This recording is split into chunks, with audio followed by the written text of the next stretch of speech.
Roberto Hernández Jr., Mauricio González y quien les habla, Jaime Padrón Jr., diciéndoles una vez más, paz y bien, ahora y siempre. Hace 8 días la paz nos inundó también de muchas inquietudes en torno a esta mesa de trabajo. Le damos la bienvenida a los profesionales del derecho. Es la jurisprudencia, que es el peso, se requiere, obviamente, en esa equidad que tanto reclamamos, angustiados los trabajadores de Colombia. Esa equidad y esa paz que nos lleva a ser mejores, esa paz que nos lleva a ser flexibles.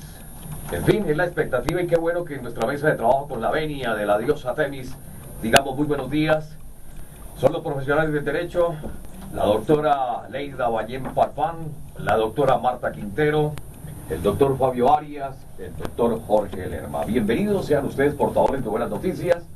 Estaremos disfrutando alrededor de hora y media los aspectos que tanto le interesan al Distrito Capital, temas que son noticia en el ámbito nacional a través de La Voz de Bogotá, del Circuito Todelar de Colombia. Muy buenos días, Nelson, sea la oportunidad para agradecerle una vez más el traer estos invitados especialísimos que engalanan la presencia aquí desde Bogotá en la Radio Todelar. Jaime, para usted un buen día. Mauricio González, que está nuevamente con nosotros, se fue el sábado pasado a disfrutar de Boyacá, los territorios de Boyacá en sus campos. Boyacá en sus campos, excelente. Y pues un saludo para las personas que nos acompañan hoy aquí, las compañeras jueces de Azonal Judicial, para Fabio Arias, fiscal de la CUT Nacional, el compañero Jorge Eliezer Lerma Sterling, asesor jurídico de Sintraendes, subdirectiva seccional Bogotá, y aprovecho un saludo especialísimo a todos los trabajadores de la empresa Acueducto de Alcantarillado Bogotá, los afiliados a Sintraendes subdirectiva Bogotá, los afiliados a Sintraendes a nivel nacional, y pues contarles que ayer tuvimos una espectacular asamblea conmemorando o celebrando nuestros 75 años, nuestros primeros 75 añitos. Espectacular asamblea, y ahora Fabio también nos compartirá, nos acompañó ayer en esa asamblea el doctor Jorge Eliezer Lerma, y fue una asamblea muy motivante. Asistieron también los compañeros dirigentes del gremio de los recicladores y sellamos un pacto de unidad en defensa de lo público en la Asamblea General de Trabajadores que realizamos el día de ayer. Y bueno, y abriendo colocábamos un tema de Rubén Blades, País Portátil, y decía Jaime que nuestro primer mandatario había dicho por ahí en estos días algo. Dice Rubén Blades en este tema como aquel presidente charlatán, de pronto que no nos pase lo mismo, ¿no?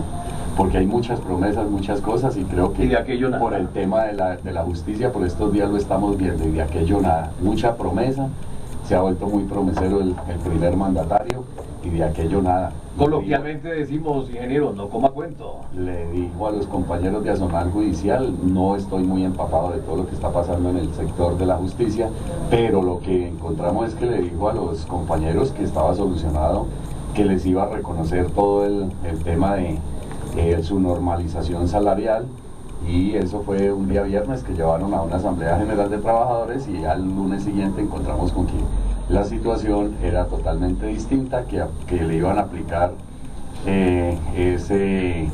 esa nivelación salarial en 20 años, y escuchaba yo al presidente de Azonal Judicial decir que ni esta generación ni la próxima generación de trabajadores podrían disfrutar de esa nivelación salarial, y eso es cierto. O sea, es un irrespeto total para los trabajadores y para los compañeros de la rama judicial que les estén haciendo una propuesta en este sentido. Aplicar una nivelación salarial en 20 años, pues es algo realmente ilógico. Creo que eso no debería ser así. Aquí debe tomarse los temas con seriedad. Y como lo hemos dicho, creo que estamos viendo dos modelos de gobierno distintos. Un modelo de gobierno a nivel nacional, inclinado por todo el tema del neoliberalismo, la privatización, y otro modelo de gobierno el que se está viendo en Bogotá, en defensa de lo público, en defensa de los derechos humanos fundamentales. Ahí vemos el tema que está dando la pelea en el tema de la salud, en el tema de los servicios públicos, el caso del agua, el caso del aseo, y bueno, hacemos la apertura y no me quiero extender más porque los invitados y nuestras invitadas de honor hoy son las compañeras de Azonal Judicial. Bien, sí, son los aspectos que tanto interesan, las inquietudes que surgen en torno a lo que es la actualidad nacional y distrital. Bueno, hablamos con fundamento, hablamos obviamente poniendo sobre la mesa temas tan interesantes como el mínimo vital. Tiene una pregunta muy especial. Ante todo, buenos días, bienvenidas a las doctoras Marta Quintero, a la doctora Leida Valle Farfán. Sería bueno un poco aclarar el mínimo vital en torno a lo que es la desigualdad que se está viviendo en el país, en torno a esa equidad que se habla. Hay una desigualdad social. Sería bueno ver el preámbulo, el fundamento. Hablar con fundamentos lo lleva a uno precisamente a ubicarse dentro del contexto, y es lo que queremos en esta fase inicial, para que en el momento que le demos participación a nuestros oyentes, pues entremos en materia debidamente ordenada. Doctora, muy buenos días. Este es el agente cívico. Buenos días. Muy buenos días. Bueno, obviamente nos preocupa, desasalta la Asociación Nacional de Juristas, ASONAL, en torno a lo que es el mínimo vital también para ustedes, claro. Claro que sí, sobre todo porque es un mínimo vital que ha sido desconocido desde el año 1992, cuando se escribió la Ley Cuarta. La Ley Cuarta, precisamente con fundamento en que los funcionarios, es decir, jueces, magistrados de la rama judicial estaban mal pagos, y a su vez también los empleados, porque hay que diferenciar que en la rama, según la ley 270, nosotros estamos divididos. Los jueces y magistrados tenemos la calidad de funcionarios, y quienes colaboran con los jueces y magistrados tienen la calidad de empleados. Entonces, la Ley Cuarta estableció de manera clara y precisa que dicha nivelación sería tanto para funcionarios, es decir, para magistrados y jueces, como para empleados. Vino el desarrollo de la Ley Cuarta del 92 y no sabemos, todavía no entendemos por qué la razón. Para los únicos que vino esa nivelación fue para los magistrados de los tribunales. En este momento nivelan a los magistrados de los tribunales al punto que solamente 8 o 9 años después logramos una medio acercamiento. ¿En qué sentido? En que se creó una bonificación para los jueces, y a diferencia de los magistrados se paga cada 6 meses, mientras que a los magistrados se les paga mensualmente. En este momento un magistrado se gana 19.600.000 pesos, y un juez de circuito, que es quien le sigue en los niveles en la jurisdicción civil, en la laboral y en la contenciosa y en la de familia, se gana 5.770.000 pesos. ¿Qué implica ello? Implica que un juez de circuito se gana el 25% de lo que se gana un magistrado de tribunal, y a su vez un juez de circuito devenga el 20% de lo que se gana un magistrado de alta corte, Corte Constitucional o Consejo de Estado. Son unas diferencias abismales que no las entendemos, porque la Ley Cuarta dijo que esa nivelación debía ser para funcionarios y empleados, y dentro de los funcionarios estamos los jueces también, no únicamente los magistrados. Eso es lo que hemos venido reclamando durante 20 años. El año 2008, quiero recordarles, se hizo un paro judicial, vinimos a la mesa de negociación, se vino a la mesa de negociación con el señor presidente de la República. En ese momento, en primer lugar, se decretó el estado de excepción, y con ese estado de excepción o ingresábamos a trabajar o nos destituían fulminantemente. Ese fue el primer paso que tuvo esa negociación del año 2008, represión. Entonces, a que nos vimos abocados los jueces a ingresar a trabajar, so pena de que nos reemplazaran, porque ya había un listado de jueces para reemplazarnos. Y en segundo lugar, el presidente de la República saca un decreto en el que dice que los jueces ganaríamos el 43% del 70%. Miren cómo se le da la vuelta a las cosas. El 43% del 70% de un magistrado de alta corte. En ese momento nosotros sabemos que por el artículo 150 de la Constitución Política, el presidente de la República tiene facultades para regular los aspectos salariales.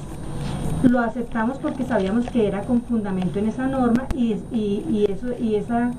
esa norma normalmente es usada por el presidente de la República para establecer los salarios mensuales.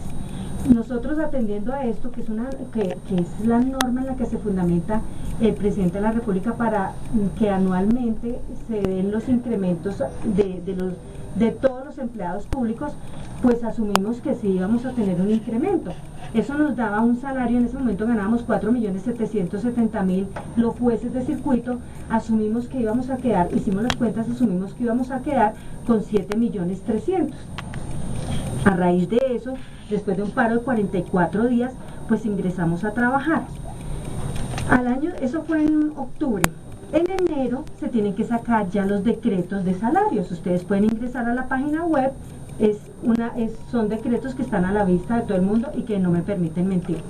Para el año 99, entonces, viene el presidente de la República a través de del Departamento de la Función Pública en el 2009 y produce los decretos de salarios.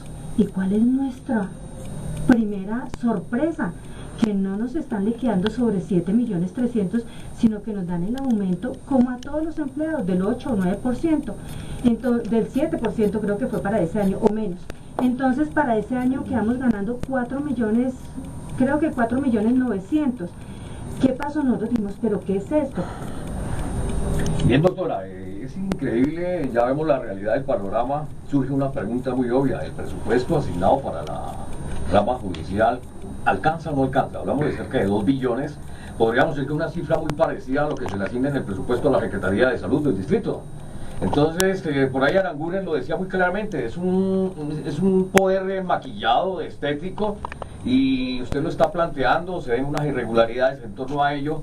Vamos a nuestro break de las 10:15 y entraremos en materia examinando allá en nuestra tiraja, decimos acá muy coloquialmente, qué hay de claro y de oscuro en esa tijana que nos permita entrar en contexto. 10 de la mañana, 15 minutos, ya regresamos.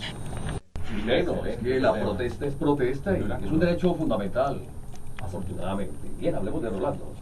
Rolando nació en Santiago de Chile un 5 de agosto de 1929 y nos hace evocar tantas luchas. Tiene la edad de mi padre, 84 años. Con Nelson, ¿sabe algo en este momento del señor Rolando Alarcón? Pues que es uno de los cantautores, porque compuso muchas melodías sociales más reconocidos, tal vez una de las figuras del sur del continente. ¿Y vive aún? Vive aún, efectivamente.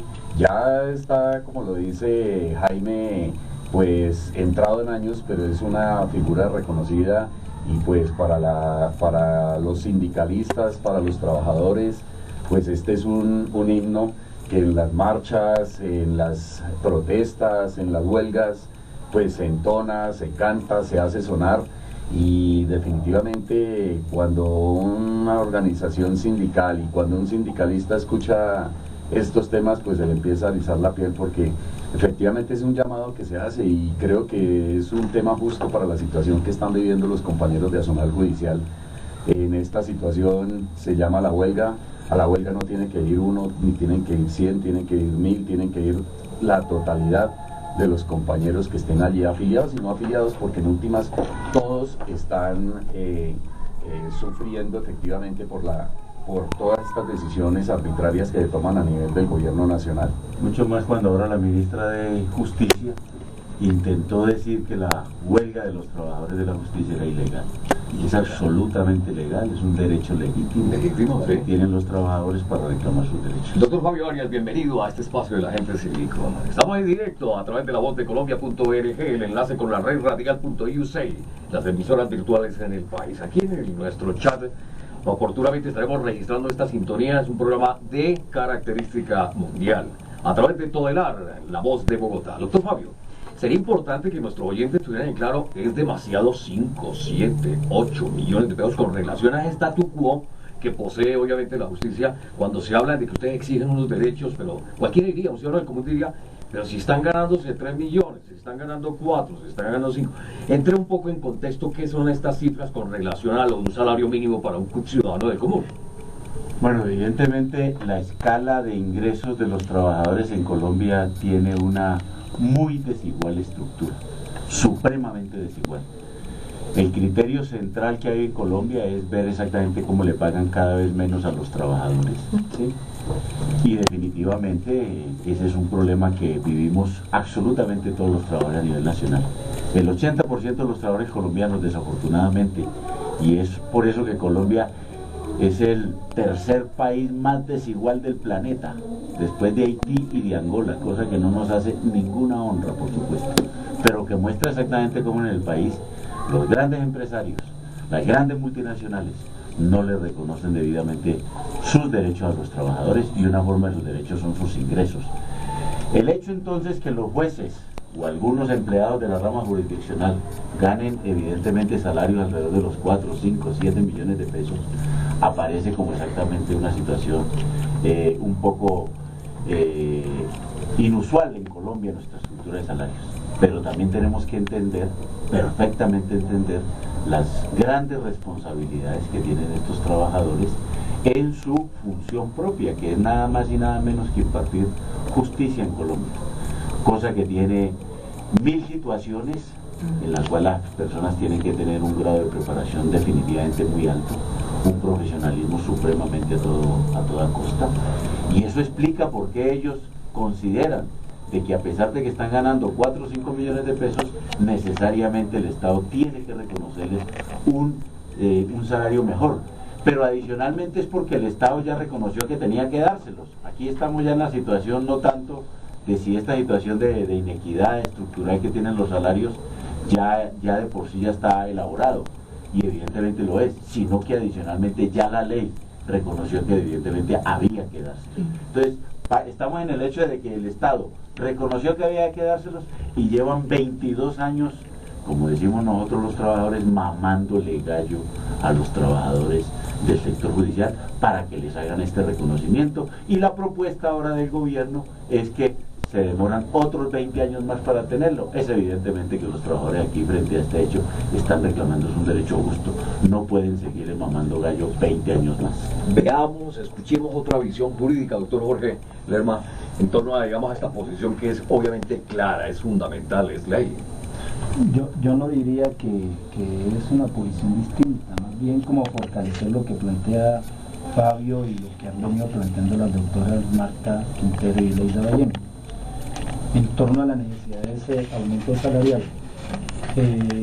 Jaime decía precisamente al inicio del programa que explicara un poco lo del mínimo vital. Precisamente es un derecho fundamental que pretende que la persona viva de manera decorosa, de tal manera que los jueces que tienen un compromiso enorme con la sociedad y que tienen una responsabilidad enorme con los fallos que van a proferir, además tienen una condición de seguridad bastante crítica en el país. En Colombia se resuelven los problemas a menudo por producto de la violencia. Entonces los jueces de alguna manera tienen que vivir protegidos, tienen que vivir en condiciones dignas, y más que dignas, en condiciones de protección.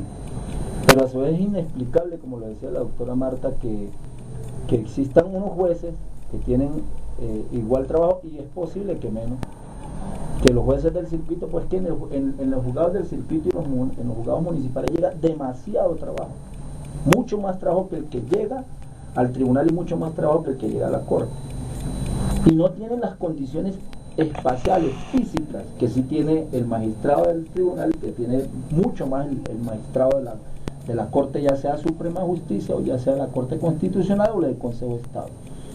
Entonces, la gente que puede llegar al juzgado del circuito podrá apreciar las condiciones espaciales que tienen, son limitadas. La gente tiene que ellos mismos tienen que llevar su computador para trabajar en muchos de los casos. Nosotros recorremos el país en varios juzgados y vemos cómo a la gente le toca, inclusive en pueblos les toca hasta poner el papel que tienen que plasmar el fallo. Es decir, son condiciones que no son nada dignas para el trabajo que ellos tienen. Por eso es válido, como lo decía Fabio y lo decía la doctora Marta, que el aumento se haga, porque no es un aumento que de pronto al país le puede parecer que es sumamente alto, que es morboso, porque mire que, como dijo Fabio, el 80% de la población gana menos a los salarios mínimos legales vigentes, pero no es porque no puedan los jueces ganar los 5 o los 7 o los 10 millones, sino porque es tan bajo ese salario y tan morboso para la población colombiana que se ve también una brecha abismal entre esos dos. Por eso nosotros reivindicamos la lucha de los trabajadores judiciales. Pero si los que ganan 5 están haciendo paro, imagínense ustedes el resto. Imagínense cómo estamos de ahí. A diferencia pues de los empresarios de este país, de mandos medios que se ganan 30, 40 millones de pesos, y seguramente no tienen la responsabilidad tan enorme que tienen. Doctor Fabio, talla más el zapato, ¿sí, no, doctora? A medida que dicen ¿cuánto gana un secretario en un juzgado, un sustanciador? Un secretario de juzgado se gana 2.350.000 pesos y tienen que ser profesionales titulados y tienen que tener 2 años de experiencia. Y quiero retomar lo que decía el compañero Jaime. Efectivamente, los jueces de la República tenemos una gran responsabilidad. Ustedes han visto que se han dado a través de los medios de comunicación, se han llevado a los medios de comunicación audiencias como la del señor Colmenares, como agroingreso seguro, como genocidios, como masacres. Todo esto, ¿quién los conoce? ¿A quién hemos visto ahí frente? A un juez de circuito o a un juez especializado. Tienen una gran responsabilidad. Eso en primer lugar. Nosotros los jueces decidimos cómo se mueve el país realmente. En este momento ustedes saben que las EPS se mueven a punta de tutelas. Si un juez de la República no toma la decisión de que atiendan a un enfermo, no se atiende. Si un juez de la República no toma la decisión de que se le den los medicamentos, no se le dan. Si un juez de la República no concede una pensión, no se le concede. Nosotros como jueces, ¿qué tenemos que hacer? Tomar decisiones y fuera de eso, por ejemplo, en el caso de los jueces administrativos, cada vez que conocemos que resolvemos sobre una pensión y la concedemos, inmediatamente nos ponen una queja ante el Consejo Superior de la Judicatura.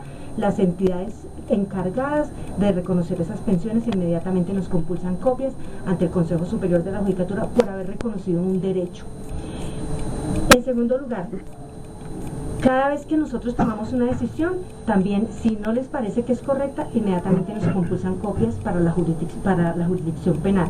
O sea, nosotros tenemos una gran responsabilidad frente a cada decisión que adoptamos. Ahí no solamente comprometemos nuestra libertad, sino también nuestra responsabilidad disciplinaria y nuestra responsabilidad fiscal. Doctora, una dispensa a su señoría. Vamos con los compromisos de la media hora en Todelar. Estamos en el enlace con lavozdeColombia.org. Ya regresamos. Es que la gente se titula Milonga Social. Excelente tema, Nelson. Sí, pues vea que este ritmo, la payada, que se denomina así, es una trova de la zona sur, Argentina, Uruguay, el sur de Brasil, y es algo como la trova paisa. Se utiliza en el esquema también donde trovan 2 personas con guitarra, y es similar a la trova paisa, y hay eventos que duran minutos, hay eventos que duran horas, hay eventos que duran días, y se utiliza trovando. El adversario, el contrincante, tiene que ir respondiendo conforme va quedando la trova ligada, y pues son eventos espectaculares que se viven en el sur del continente. Y el payador libertario pues es una de las figuras también reconocidas de la música social, de la música protesta, y como lo dice allí, de la música anarquista del sur del continente. Fuertes los contenidos de estas letras, de estos temas que son bien sociales. Emitimos a esta hora a través de La Voz de Bogotá, el circuito Todelar de Colombia, enlazados con La Voz de Colombia, lavozdeColombia.org, de la red radial mundial. Así que en cualquier parte del planeta nos van a estar escuchando, nos están escuchando en este momento. Una pregunta para el doctor Fabio. Es un tema recurrente durante todos los años. Escuchamos mucho la protesta de varios sectores, pero ¿cuáles han sido los sectores que durante más tiempo han estado en crisis? Nos referimos al sector judicial, al sector de la salud, que también por meses vemos que siempre está en crisis. Bueno, yo creo que en general la crisis en Colombia es generalizada.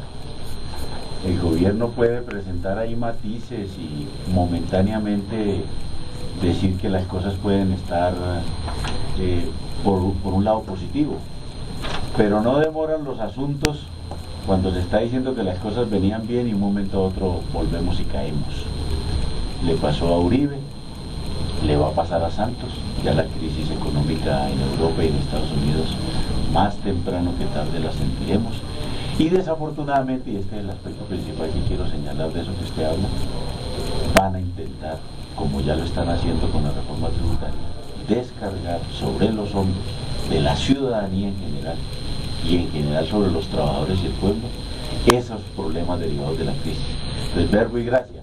En la reforma tributaria hoy le exoneran a los grandes empresarios, a las grandes empresas, las exoneran de las rentas parafiscales de SENA, Bienestar Familiar y Salud, y se las trasladan a nuestros magistrados, se las van a trasladar a todos los que ganen más de 3.300.000 pesos en nuestro país, de los sectores medios de la población, les van a imponer mucho más impuesto a las rentas de trabajo, y al IVA, ya el corrientazo, usted sabe exactamente, le van a poner el 8% de impuesto, y otra serie de alimentos y de artículos que antes pagaban el 5 o el 10% van a entrar a pagar el 16%.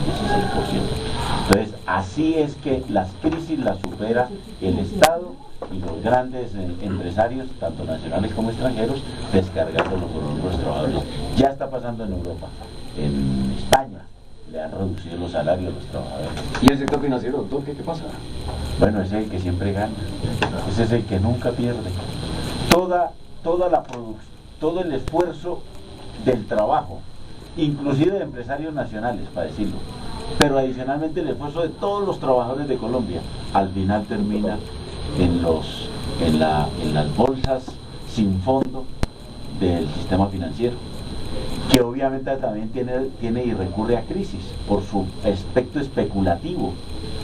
La crisis del 2008 es el de las burbujas financieras, en este caso de las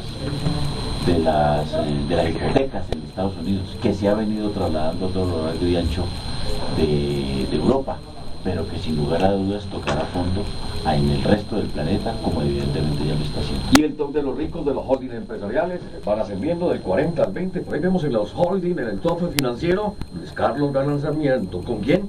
Con el primero, con el número 1. Se le mira mucho. El de México, ¿cómo se llama? Carlos Slim. Hágame. El de Claro, señor. Yo quisiera El de comentar algo monopolio de Claro. para ligar y para que, como Fabio tiene que retirarse ahora porque tiene una asamblea, primero pedirle a don Jorge Cáceres, que está en línea telefónica, que se mantenga aquí y no se nos retire, porque no podemos cortar esta intervención. Yo sí quisiera ligar algo de lo que estaban diciendo aquí las compañeras de Azonal antes del break con lo que se acaba de exponer. El tema aquí es que los únicos que están llevándose toda la riqueza y por eso la inequidad en el país y por eso la concentración de poder son los grandes empresarios. Hay un tema que se hablaba y que decían la doctora Marta y la doctora Leida, el tema de las pensiones. ¿Por qué tienen que llegar las pensiones hasta las instancias judiciales y por qué tiene que ser un juez de la República el que tenga que definir si se otorga o no se otorga una pensión? Si es que esto está constitucionalmente, está por ley, está previsto y los empresarios tendrían que responder por esas pensiones conforme está establecido y no tendría que colmarse los estrados judiciales con estas solicitudes. Me parece inaudito que esto esté ocurriendo y pues que se tenga que dejar en manos de los jueces el tema no solo de las pensiones, el tema de la salud, pero sobre todo a nosotros que nos preocupa este tema pensional, porque es que las personas terminan perdiendo su derecho, porque hay muchos que de pronto por lo engorroso del trámite ni siquiera a veces recurren al sistema, sino se quedan así y terminan muriendo y nunca reciben ni se les entrega su pensión, para que Fabio y el doctor Lerman nos aterricen sobre este tema. Ricardo Bonilla, el que hoy es secretario de Hacienda de Costa Rica y que en desarrollo de sus labores profesionales en el Centro de Investigaciones de la Universidad Nacional, hizo un estudio sobre el tema pensional en Colombia y demostró que valía más los gastos ocasionados en la rama judicial y en todo el aparato judicial para el reconocimiento de las pensiones que las negativas continuas y sistemáticas en que recurre el Estado a través de sus diferentes entidades administrativas para ello. Es decir, el Estado, en vez de reconocerle las pensiones a que tienen derecho los trabajadores que han cumplido con los requisitos, se las niega. Y todo ese costo judicial termina siendo en términos absolutos mucho más dinero que lo que correspondería en pagarle y reconocerle debidamente la pensión a los trabajadores. Esto tiene que ver especialmente con el régimen de transición, que el Estado quiere y niega continua y sistemáticamente, y por eso los jueces de la República terminan reconociendo. Bien, de razón que por ahí prestan tan fácilmente dinero, simplemente con la cédula. ¿Cuánto quiere? ¿2, 3 millones, 4 millones? Y después, si viéralo, se pone rico el negocio. ¿Para quién? Para las financieras. Vamos a nuestro break habitual y regresaremos. Esperamos que todos estemos muy congruentes con este tema que es agradable. Estamos un poquito con calor. Vamos a ver que nos rebajen la temperatura acá porque se eleva con todos estos temas. 10 de la mañana, 45 minutos, es La Voz de Bogotá con La Voz de Colombia.org. Abre brecha y tenemos en este momento oyente, es el señor José Cáceres. Don José, muy buenos días, bienvenido a La Gente Cívico. Don José. Jorge, sí, Jorge Cáceres. Jorge Cáceres, disculpe, don Jorge Cáceres. Buenos días, bienvenido a La Gente Cívico, ¿cómo está? Buenos días.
Don Jorge, muchas gracias.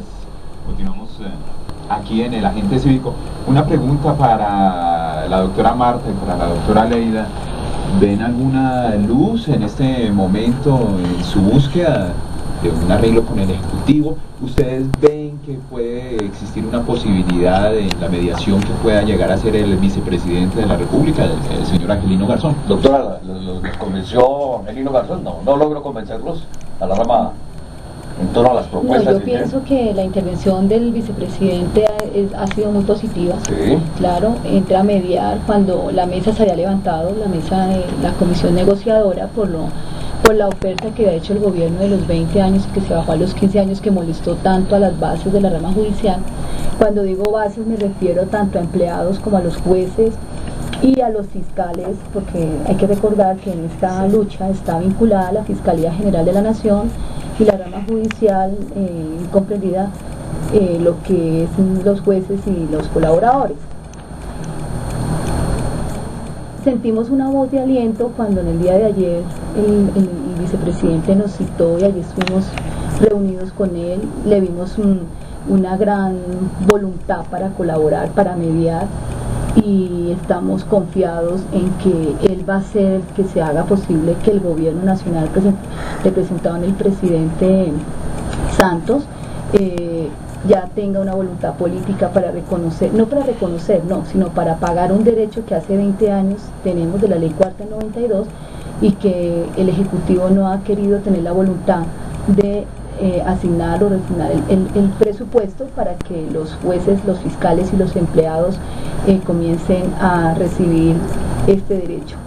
Porque hay que aclarar que esta coyuntura no es un capricho de la rama judicial ni de la Fiscalía General de la Nación, es que se ha dado un derecho y que el gobierno nacional, en su falta de voluntad, ha hecho caso omiso en varias oportunidades, y en esta oportunidad con el gobierno Santos creemos que él no va a seguir dando la espalda como lo hemos sentido, sino que ya va a atender este clamor, porque como ustedes vieron en las marchas del día de ayer, esto fue un clamor nacional, un clamor en donde todos los jueces, los fiscales y sus respectivos colaboradores se lanzaron a las calles de las ciudades, los municipios, a pedirle al gobierno nacional que por favor atienda nuestra petición, que no es una petición caprichosa, y en eso quiero dejar claro en este programa radial, y dar las gracias a los compañeros por habernos invitado y escuchar, porque los medios de comunicación nos da la impresión que han manejado la información un poco sesgada y pareciera que fuera un capricho, ¿no? Que no queremos trabajar. No es cierto, queremos trabajar. Intentamos, antes de iniciar este cese de labores, acercarnos al Ministerio de Justicia y solicitar que por favor ese reconocimiento empezara a aplicarse en el año 2013, pero no encontramos respuesta. A raíz de que no se encontró respuesta, que no se querían dar los traslados presupuestales de que se han hecho mención, nos vimos abocados a lanzarnos a las calles y al cese que ya todos tienen conocimiento. Continuamos con el contacto con nuestros oyentes a través del 236-4049 y del 616-0246. A esta hora saludamos al señor Luis Martínez desde Usaquén. Don Luis, buenos días. Muy buenos días, ¿cómo está? Bienvenido a la Agente Cívico.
La opinión de nuestros oyentes, el señor Luis Martínez desde la localidad de Usaquén. Son las 10 de la mañana, 57 minutos, una pausa bien corta y continuamos con esto que se llama El Agente Cívico. Sí, fue asesinado en medio de multitudes, primero torturado y luego asesinado porque fue uno de los, quizás el padre de la música protesta en Latinoamérica. De ahí nacen toda una cantecicha de Chile, muerto en la Paloma. Bueno, estábamos haciendo un recuento de lo que es el sector judicial en Colombia. Antes vamos con un oyente. Son las 11 de la mañana, 4 minutos. Muy buenos días. ¿Con quién hablamos? Camilo, muy buenos días. ¿Cómo ha estado? Bienvenido a la Agente Cívico.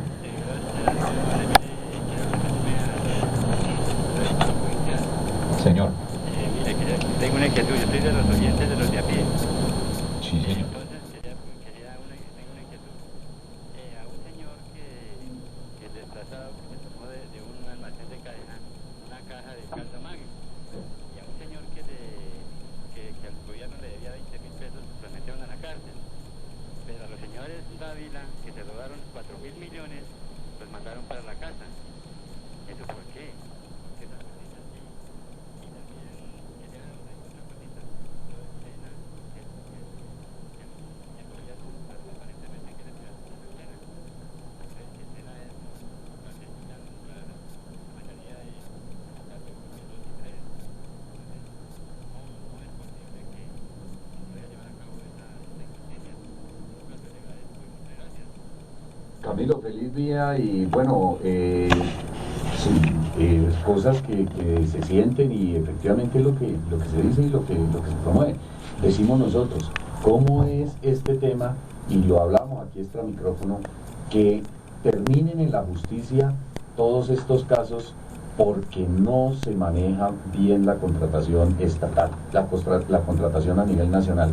¿Por qué los NULE terminan llevándose una cantidad de plata y las entidades no hacen lo que tienen que hacer? ¿Por qué se dan unos contratos como el de Transmilenio, como el de Aguas Capital en la empresa de acueducto, donde se llevaron la plata de 450 trabajadores y en últimas terminaron los trabajadores teniendo que colocar demandas y llegando a donde los jueces para que les reconozcan lo de los salarios, sus cesantías? Y pues de igual manera uno encuentra estos otros temas donde terminan allá en la rama judicial. Debería haber un mecanismo previo para que las entidades puedan manejar este tipo de temas, poder ponerle corte a esa contratación malsana que se hace, porque es que desde la arrancada, desde la conformación de los términos de referencia, desde las mismas licitaciones y desde la generación de los contratos, como el contrato de gestores zonales que tenía la empresa de acueducto, se dejan las condiciones para que los privados, para que estas personas inescrupulosas se lleven los recursos públicos que son sagrados. Entonces, pues para trasladarles esta inquietud a la doctora Marta y a la doctora Leina. Sí, como decíamos anteriormente, se genera toda esta problemática y finalmente los jueces somos los que tenemos que tomar unas decisiones de esta naturaleza. Es decir, que los jueces tenemos que resolver todo en el país, todo. La contratación, las pensiones, la salud, la vivienda, todos los temas de interés los tenemos que finalmente llegan para que sean dirimidos por los jueces. De allí la importancia de nuestras decisiones, de allí la importancia de tener unos jueces bien pagos, porque además somos los más mal pagos en toda Latinoamérica. De otro lado, pues esa inquietud es clara, pero cuando ya un juez tiene que tomar una decisión, para el juez tiene que basarse y fundamentarse en las normas existentes, y los jueces no hacemos las normas las hace el legislativo, y nosotros tenemos simple y llanamente que someternos a los procedimientos establecidos allí. Por eso para un juez es tan reprochable el que se lleva una cosa de menor valor o el que se lleva una cosa de máximo valor, porque nosotros estamos aquí para impartir justicia realmente, y las normas no las hacemos nosotros. Las normas se producen, salen del legislativo, del Congreso de la República, y si los jueces no seguimos esos lineamientos que nos dan las normas, los que terminamos en la cárcel somos los jueces, porque hay una figura que se llama el prevaricato, y si nosotros no nos sometemos a la ley, a lo que nos establece la ley, a sus parámetros, somos los jueces los que terminamos bajo prisión o arresto. Bien, vamos a acusar el Voz Colombia Book, Mauricio, hay buenas noticias por ahí, vea. Sí, señor, ya hay mensajes de un chileno que estaba disfrutando de la música del señor Víctor Jara. Nos deja un mensaje: hola Colombia, vivo en Bogotá hace 6 meses, gracias por su hospitalidad, un chileno que ama a Colombia. Viva Colombia y viva Chile. Es Francisco, un oyente que nos escribe a través de la vozdecolombia.org, que en este momento está enlazado con el agente cívico de la Voz de Bogotá. Doctor Jorge. Sí, hay varias cosas que se han venido planteando y no se le ha dado la terminación a la discusión. cuando estaba Fabio, lástima que tuvo que retirarse, habló de la burbuja inmobiliaria y la doctora Marta le hizo énfasis sobre el problema del sector financiero como elemento que transgrede la economía nacional e internacional. Y a su vez hay una pregunta que no ha sido resuelta frente a por qué los trabajadores se ven obligados a tener que ir ante los jueces a que les reconozcan la pensión, la salud, etcétera, que lo ha venido explicando la doctora Marta, pero hace falta que hagamos un énfasis en eso. Y un tercer elemento, lo del silencio administrativo, que nuestro gran periodista Jaime nos ha venido haciendo la solicitud de que aclaremos. La primera es que agarremos por la segunda, ¿por qué los trabajadores van a buscar pensiones y salud ante los jueces? Porque hay empresarios estratégicamente que no quieren reconocer ese derecho, ni la pensión ni la salud. Entonces el trabajador le toca irse ante el juez para que éste le resuelva la situación. ¿Cuál es la estrategia que juega el empresario ahí? Él sabe que muchos trabajadores van a solicitar la pensión, muchos trabajadores no la van a solicitar, de tal manera que va a ocurrir algo: el que no la solicita pues pierde, y él se guarda esa obligación en su bolsillo. Y estamos hablando de empresarios industriales, y estamos hablando de empresarios de la salud y empresarios de la pensión, porque recuerde que el trabajador va y pide la pensión ante la AFP y luego ante un asegurador, porque finalmente el que le paga la pensión al trabajador es un asegurador, no la AFP. De tal manera que él va, si no va, ellos embolsillan ese dinero, y si va, ¿qué puede ocurrir? Que si no hace, como ya nos lo explicaba la doctora Marta, si no hace una adecuada petición, como lo establece el Código de Procedimiento Laboral, pues lógicamente que va a perder la pensión. No es porque el juez no quiera darla, sino porque hay una deficiente solicitud ahí. Y en el mejor de los casos, el trabajador gana el derecho a la pensión, pues le reconocen. Entonces el empresario gana porque el trabajador no le reconocieron la pensión, o porque el grupo que pidió la pensión fue muy pequeño. Y muchos de ellos, como lo dijo Nelson, cuando ya van a tener el derecho, pues se mueren. Y entonces vienen a reclamar los sobrevivientes, y entonces esa pensión es mucho más baja que la pensión que le reconocen al que era trabajador. Entonces, ¿pero por qué esto? Porque es una estrategia de ese mismo empresario financiero, que es el que domina la economía mundial. Recuerden que nosotros explicamos en este programa que el problema de la burbuja es un mentiz que le hicieron a la ciudadanía mundial. Ahí no hubo tal burbuja inmobiliaria. Era una estrategia sencillamente para que los estados sacaran dinero para entregárselo al sector financiero, que finalmente no perdió absolutamente nada, que se sigue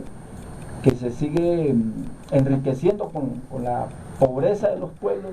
Y hoy le vienen a plantear a Colombia que es posible que venga una burbuja inmobiliaria, cuando aquí diariamente los ciudadanos le entregan el 4 por 1000 a las entidades financieras a través del Fogafín. El tercer elemento es el silencio administrativo. ¿Qué es silencio administrativo? Es inactividad del proceso. Eso significa, en últimas, el silencio administrativo. Es decir, que la administración, quien administra el proceso, puede quedarse callado, o a la autoridad administrativa que usted le solicita que le solucione o que le dirima un conflicto administrativo, él se queda callado. Claro, por eso existe el famoso silencio administrativo negativo y el silencio administrativo positivo. Pero en últimas, que esto inclusive está en el nuevo código, en la 1435 de este año, que entró a regir a partir de julio de este año, habla de que el silencio administrativo es una perversión desde nuestro punto de vista, porque ningún funcionario, ningún servidor público debería quedarse callado ante la petición que hace un ciudadano, sea trabajador o sea un ciudadano común y corriente. De tal manera que ese silencio administrativo está previsto en el Código Contencioso Administrativo actual, y lo que conlleva en cierta forma es a desconocer algunos derechos que solicitan los ciudadanos. Por eso es bueno que la opinión pública entienda cuál es la posición de los jueces. Los jueces aquí, que tanto se les exige, como lo ha dicho la doctora Marta, los han puesto como en la mitad, en medio de la tempestad, a resolver todos los problemas administrativos, los problemas civiles, los problemas laborales, los problemas penales. que no son más que conflictos que se generan entre la población. Pero fíjense ustedes que ellos están en medio de la tempestad porque ellos están dirimiendo el problema de la población, mientras que los que detentan el poder económico no son tocados, pues porque dolorosamente la influencia de los jueces no llega hasta allá, pero a ellos les está tocando resolver problemas a diario de la población colombiana. Muchos se les van encima injustamente, cuando ellos lo que tratan de hacer al máximo es solucionar problemas. Bien, asuntos claros, aquí nuestra mesa de trabajo en el agente cívico es Todelar, la voz de Bogotá. Vamos a nuestros compromisos de las 11:15, ya regresamos. Pero le decimos a Juan Carlos Sí. Díaz que se mantenga la línea. Ah, sí, desde el barrio La Castilla estaremos allá. Una conclusión de la doctora Marta Quintero del Colegio de Jueces Administrativos en torno al silencio administrativo. Sí, en torno al silencio administrativo, por eso es que nos llegan tantas y tantas demandas. A la jurisdicción contenciosa llegan aproximadamente 800 demandas anuales por juez. A la jurisdicción civil, los jueces municipales reciben más o menos 2.000 demandas de procesos ejecutivos e hipotecarios al año. Los jueces laborales reciben 800 demandas al año, cada juez. Los de familia, por favor, los de familia reciben 1.500 demandas al año, o sea, vivimos en un país absolutamente conflictivo. Los jueces tenemos que responder, un juez con un equipo de trabajo de 8 personas, máximo, porque no todos tienen 8 personas, un juez puede tener 5 a 8 personas. Tenemos que resolver 800 demandas o 1.500 o 2.000 y pico que les llegan a los jueces municipales civiles. Tenemos que, y qué decir de los penales, ¿no? Los penales es una cosa pues peor de grave. Entonces ahí yo creo que nuestro salario es más que justificado, nuestras peticiones están más que justificadas. La carga de trabajo de un juez no se compadece con muy pocos en todo el país. En segundo lugar, quería precisarles una cosita. Nosotros, para ser jueces de cualquier jurisdicción penal, civil, laboral, de familia, tenemos que someternos a un proceso de selección al que no se somete ningún otro servidor público. Nosotros tenemos que ir a un concurso en el cual tenemos que primero presentar un examen que generalmente lo hace la Universidad Nacional. Son exámenes, como yo los digo, bravos, exámenes donde se escogen a los mejores funcionarios. Luego vamos a una entrevista. Después de esa entrevista, si pasamos esos 2 primeros pasos, vamos a un concurso de 8 meses o un año. Ese curso puede durar de 8 meses a un año, en el cual los jueces los que aspiramos a ser jueces, tenemos que ir cada 15 días, viernes, sábado y domingo, de 8 de la mañana a las 6 de la tarde, a presentar pruebas. Son 8 meses de nuestra vida donde no recibimos salario, dedicados a estudiar y a presentar pruebas cada 15 días. Y finalmente tenemos que someternos a una lista de elegibles. O sea, tal como está diseñado el concurso para jueces y magistrados, quien llegue allí tiene que tener mínimo 15 años de servicio.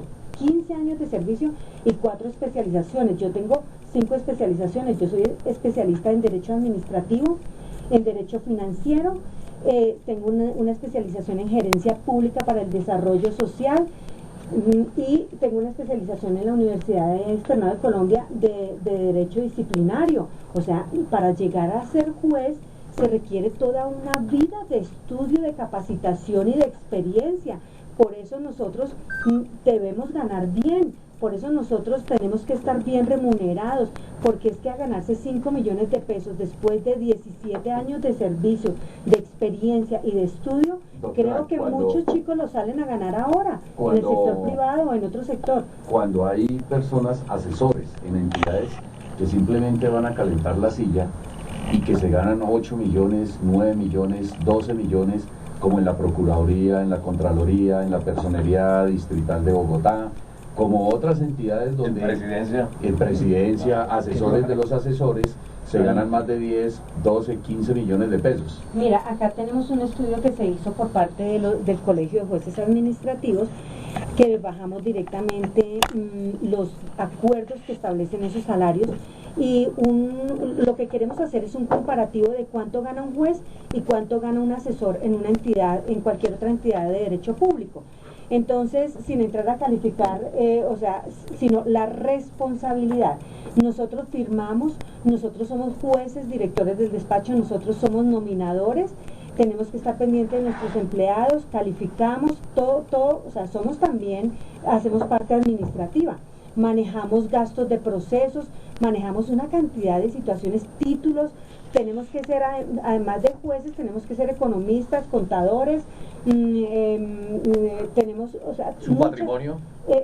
También está nuestro patrimonio allí, pero dentro de nuestras funciones específicamente tenemos muchas funciones y además tenemos que ser jueces, tenemos que decidir el derecho. Frente a otros empleados de las demás entidades públicas, asesores que no tienen la responsabilidad nuestra, que no firman, que no se comprometen con su firma como lo hacemos los jueces. Por ejemplo, un asesor de la Procuraduría grado 25 se gana 8.204.222.000 de básico. Un asesor de la Contraloría asesor 2 se gana 9.194.449. Un asesor de la rama ejecutiva 7.802.000 y ellos tienen, creo que algunos tienen prima técnica. Y un juez de circuito que resuelve sobre homicidios, masacres, genocidios, agroingreso seguro, el caso Colmenares, se gana 5.770.000 pesos y tiene que salir fuera de eso, salir del trabajo y subirse al Transmilenio con las mismas familiares de las personas que acaba de condenar, igualmente les pasa a los fiscales. Entonces, en eso nosotros basamos nuestras peticiones, en la gran responsabilidad que tenemos, y en segundo lugar, que para llegar a ser juez se requiere una trayectoria muy grande. Doctora, ¿cuál es el perfil de ese asesor? ¿Igual de usted, al que tiene un juez? No creo. No, nunca igual, porque por eso te digo que en primer lugar la mayoría de estos asesores son de libre nombramiento y remoción. Nosotros nos sometemos a un concurso. Hablaban esta semana algunos que durante 20 años, a partir de la ley cuarta de 1992, seguramente no hemos obtenido la remuneración porque es que la rama judicial no produce burocracia. ¿Por qué? Porque los jueces y los magistrados ingresamos por carrera, entonces no hay lugar a nombramientos a dedo. Doctora Marta, la invito a que escuchemos la opinión de nuestros oyentes. Don Carlos Díaz.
Don Carlos, muchas gracias por su opinión. Ahí lo ha dicho todo. Doctora Marta. Bueno, se dijo todo. El oyente lo ha dicho todo. Si los que conocemos el derecho y que operamos el derecho no estamos siendo escuchados para que se nos aplique una ley de que lleva ya más de 20 años, pues ¿qué será con los demás colombianos que piden justicia? Bueno, doctor, puntualizamos rápidamente porque ya tenemos que despachar este evento. Sencillamente agradecerle la presencia a los compañeros de la rama judicial, decirles que este sindicato y seguramente como ya se ha venido viendo otros sindicatos apoyan esa justa lucha. Esperamos que esta semana se puede lograr el triunfo, esa nivelación que es justa y digna para todas las familias de la rama judicial y que seguirán contando con el apoyo de Sintraen, de su directiva seccional.